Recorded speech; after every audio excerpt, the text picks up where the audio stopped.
We need to welcome in Long Snapper Slade Roy. I mean, we got to get the applause going. Bring the applause in. Oh, I got it. I mean, it's a huge play. Yes. Yes. Big time. I mean, huge play. He deserves the automated clap. What's up, Slade? Appreciate you joining in and taking your time tonight to hop on the show, man. Of course. What's up, guys? How you doing? We're doing great, man. We're doing great. We're pumped. I mean, after this weekend, we're pumped. How you feeling about this past weekend, Slade?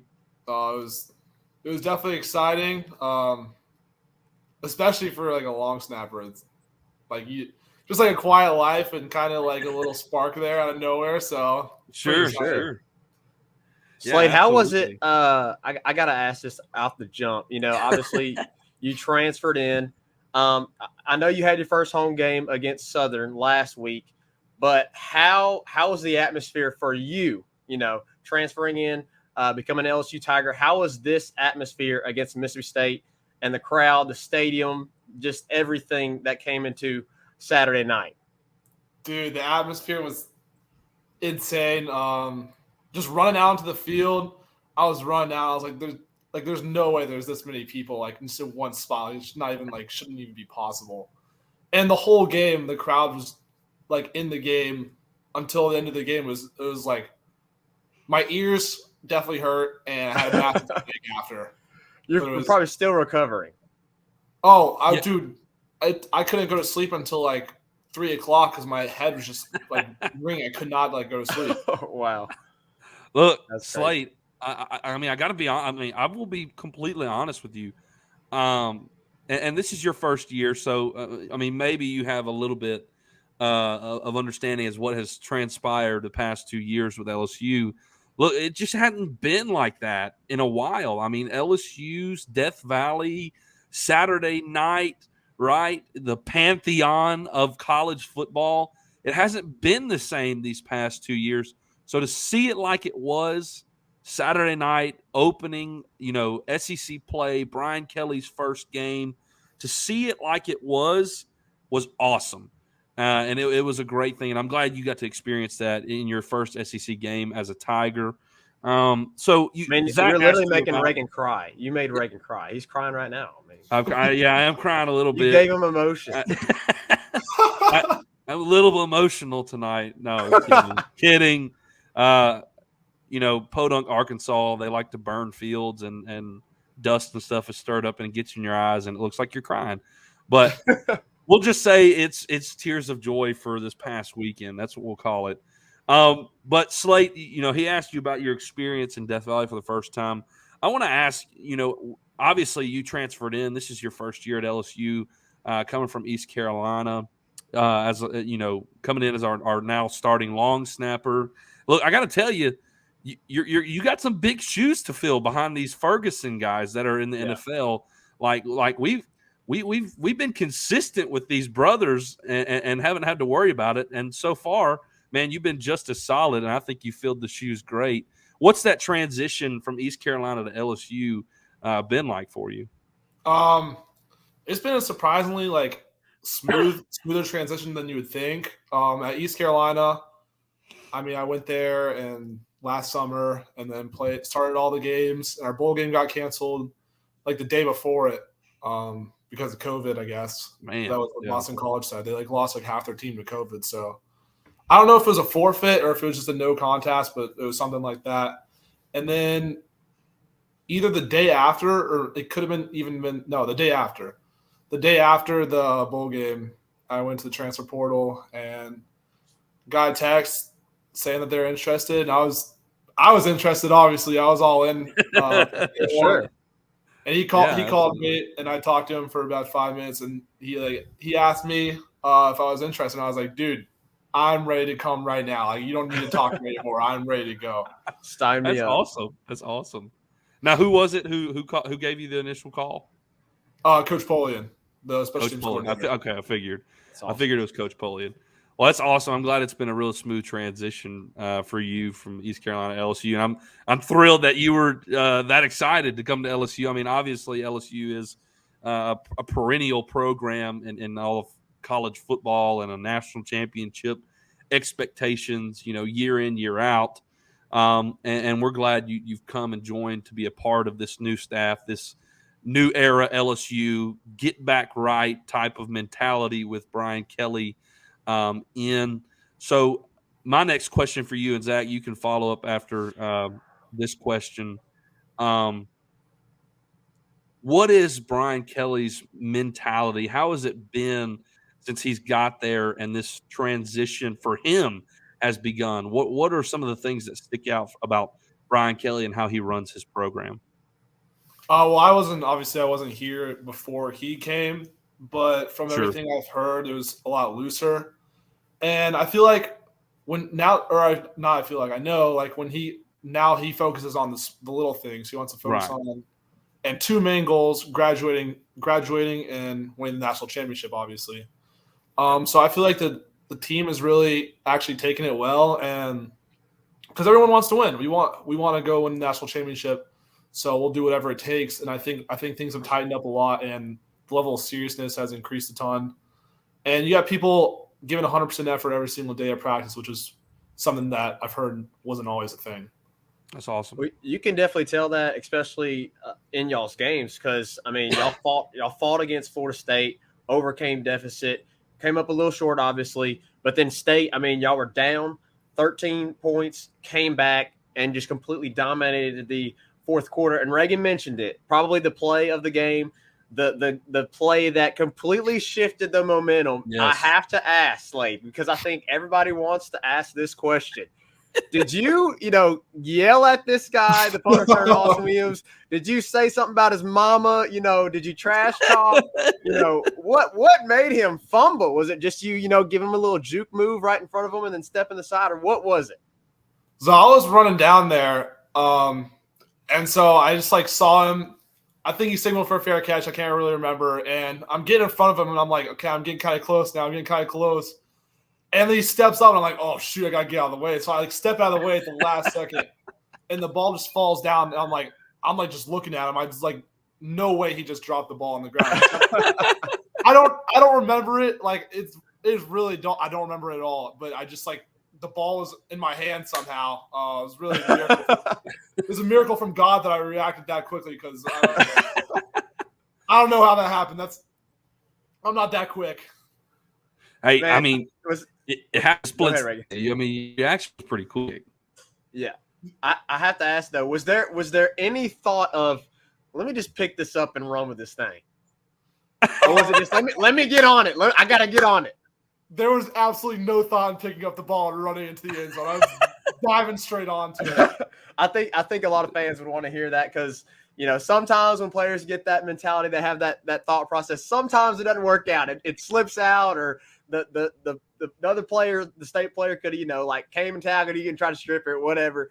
But I think you made the right choice in just completely diving on it. Yeah, 100%. 100%. I think if I would have tried to scoop and score it, I don't even think I would have gotten the ball off the ground. So luckily I fell on top of it. BK said, the right place, the right time. Hey, you got down there.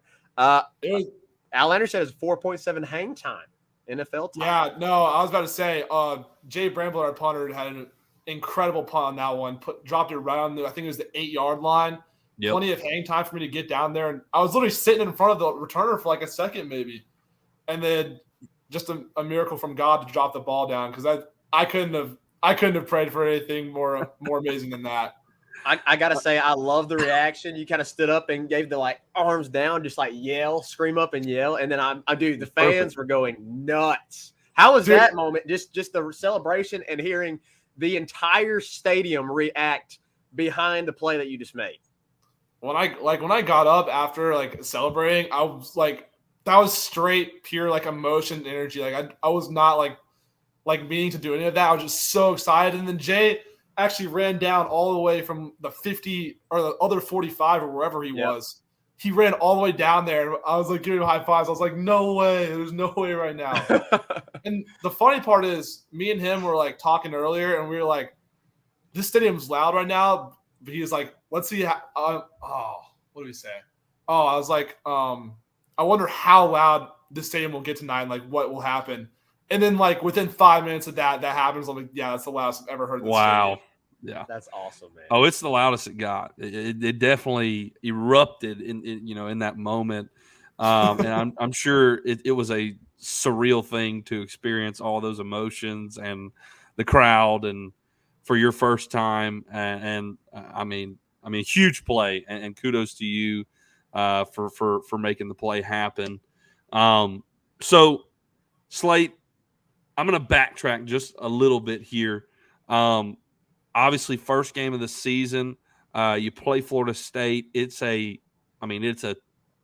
fight, to the end, and I mean, literally to the last second.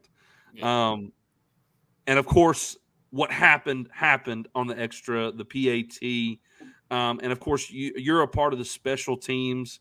How did Polian and you as a group, the special teams group, how do you handle an emotional thing like letdown, I guess you could say, like that? What is your mentality towards that, and what kind of preparation goes into correcting those type of mistakes? Because since it's happened, it's been flawless. So like really, I think the best way to handle that is the best way to handle a win as well.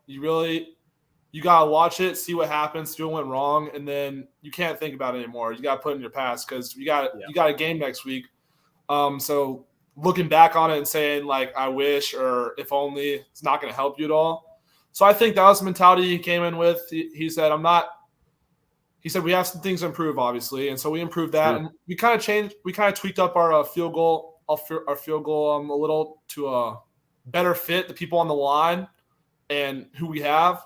And so I think that's definitely helped us improve. And the players' mentality was, I think they took it well. I think in the moment it was hard. Sure, for sure. But I think everyone bounced back and really didn't let it drag them down or get under their skin. Yeah, absolutely. Zach, you got a question for him? Let's take a step outside of football, and we will get to some of these comments, and we do have some questions for you flying in. I want to know, outside of football, what have you grown to absolutely love being at LSU, being in Baton Rouge? Maybe it's something culturally for you. I mean, what have you just absolutely grown to? Maybe it's the food. I don't know. Maybe you found a spot you just love to eat at. So what is it that drives you outside of football in Baton Rouge? You stole it right from my tongue. It's definitely the food. The food is absolutely phenomenal. And my favorite spot is probably Rouge's. It's like a local place, and the food there is absolutely amazing. Best food I've ever tasted in my life, and I go there every single opportunity I get because it's just really that good. You're a regular. Oh yeah, I'm always there. Whenever I have an opportunity and whenever I'm feeling like it, I'm there. So Zach, we can get to a few of these questions in the comments. I do have one final question for Slade, but we'll get to these comments first, and then we can wrap our segment up here with Slade on that one final question. DK Takeover wants to ask you: is there any special ritual that you do before game days or on game day before the game? I don't know about a special ritual. I kind of just get excited. For sure. I'll get a lot of snaps on the sideline. I don't know if that's really a ritual, though. It's just me like making sure I'm warm and locked in and can get the visuality of me getting like a good snap. I think the best ritual is like every single time I run down the field, when we run out as a team, I'll run down to the end zone and kind of pray and like just thank God for like the environment and just the like ability for me to wake up every morning and just have the opportunity to be here because I don't deserve it, but he gave it to me. So I feel like if anything, that's the best ritual I could do. That's awesome. We got any other comments in here? questions for Slade? Well, BK did what he did say. Get used to the noise. Wait till October 8th and November 5th. Dude, I look forward to each and every single week we get to play a game. It's feeling never gets away. In a few weeks, Tennessee's coming to town, man, and that's I have a good feeling that's going to be a lot bigger crowd than what you experienced against State. Look, and Slade, I got to be honest with you too. Like Saturday night was jumping, like no doubt about it, and I agree, it was jumping. But I'm gonna tell you right now, and this is nothing on the team. This is on the fans. And it may be because what has happened in the last 2 years. There's a little bit of hurt from what has sustained the past 2 seasons. But it was jumping, but it wasn't to what its full potential, what it could be. Because I'm telling you right now, I mean, I was watching on TV, and there were plenty of seats that could have been filled on the 2 sides. And 2019 Florida, it was shoulder to shoulder. And I mean, that may have been one of the craziest environments ever. I mean, you think of games like 2015 LSU Bama, 2018 LSU Bama. I mean, it's shoulder to shoulder, and I hope soon within this season that we can have it shoulder to shoulder. I mean, it was slam packed, but it wasn't to its full potential. So I'm excited to see fans continue to grow in enthusiasm based off of what the team has been doing recently, and slam that thing to where nobody can do anything but stand, right? So hopefully you can experience that type of level, but it was good to see it back to somewhat of what it needs to be as it is Tiger Stadium. Do we have any more questions? Any more questions at all? And I'll get to it. Simplified Crawfish Company said, "Ask Slade. I know 14-1 isn't what you hope for, but can you live with it?" I think I can live with 14-1. That's pretty good. I think everyone would be good with 14-1. Yeah, that's best case scenario right about now. Which, if we're being honest, in that case scenario, you'd be playing. What is that? Well, 14. That's 15 games. My math's wrong. That'd be perfect. So let's do it. Yeah. Anything else? And I'll ask you my last one. Go ahead. Ask me your question, and if we have anything flying, then we'll come back to it. All right, Slade. So, I mean, I just gotta ask you, okay? Because I think it's really unique. What got you into long snapping? Because it's kind of a unique position on the field. Not many people do it. But what got you into long snapping, and how did you get to the level of Division I? Now LSU starting long snapper. How did that transpire? It's kind of crazy. I've never really played football. I guess I played flag football when I was like 8 or 9, but I never like actually played like peewee or middle school ball or anything like that. I played baseball my whole life. And one day I'm just like hitting balls off. We have like a little pitching machine that would pitch like these tiny balls that would really help you like focus on your hand-eye contact. Yeah. And my dad comes out to the garage. He's like, I guess he had watched something on ESPN, and he's like, I'm going to give you a football, and I want you to try this thing real quick. And so I got down and snapped it. And it was like a 10-yard snap, but it actually spiraled for the first time ever. Wow. I spiraled it. And so he had watched something on ESPN where someone was talking about, I don't know who, and they had said, like, if you want your kid to go to college for free, this is the easiest way to do it. And so he's like went outside and had me try it, and I was like, I'm not going to play this position. This position's dumb. I don't want to snap the ball. I don't want to be bent over and snapping the ball every single play. But he made me do it for like 15 minutes every day. Wow. And I mean, high school came around. This was probably like 8th grade, maybe even close to high school. And I didn't really think anything of it. I just did it just because he made me. Like I was like, I'm not gonna play this position. This is so dumb. I get to high school and start playing high school baseball, and really I really lost the passion for it, and it was just so much practice for something that I did not really enjoy anymore. Sure. So I was like, I'm gonna go play football, and I played freshman year. I played like guard or tackle. Wow. And I would just see like these kids like go off, like leave the whole team, like go down to the game field every single day. I'm like, why do those kids get to leave? And so it was like these specialists, and I was like, I'm gonna actually go and try to snap. And so I went down there and really started practicing a lot. I mean, I still didn't have a passion for it. Right. Like even through like maybe junior year, my dad still made me do it, and I was playing football now doing that position, so I was like, I kind of enjoyed it. Yeah. But I was still like, I'm never going to play in college. And then I started getting actually pretty decent at it. Maybe like between junior and senior year, I started taking it seriously, like actually wanting to practice on my own. And I feel like that's where I like got to the point where I was like, actually maybe like college tier. So he really pushed me really hard. And that's crazy. Recruiting wise, I didn't have like any scholarships out of high school. I've never been to a college camp, never been on a college visit. I had like a couple options. I had a walk on from Arkansas, walk on from West Virginia, East Carolina, Army, Marshall, and I think that's about it. Yeah. And I really wanted to go to Arkansas, but it was too much money. Even with the academic scholarship, it was too much money. Sure. And East Carolina had told me that if I went there and started, they would actually like refund me my fall semester. Wow. And so I was like, I'm going to go and work my tail off and go start there so I can get refunded.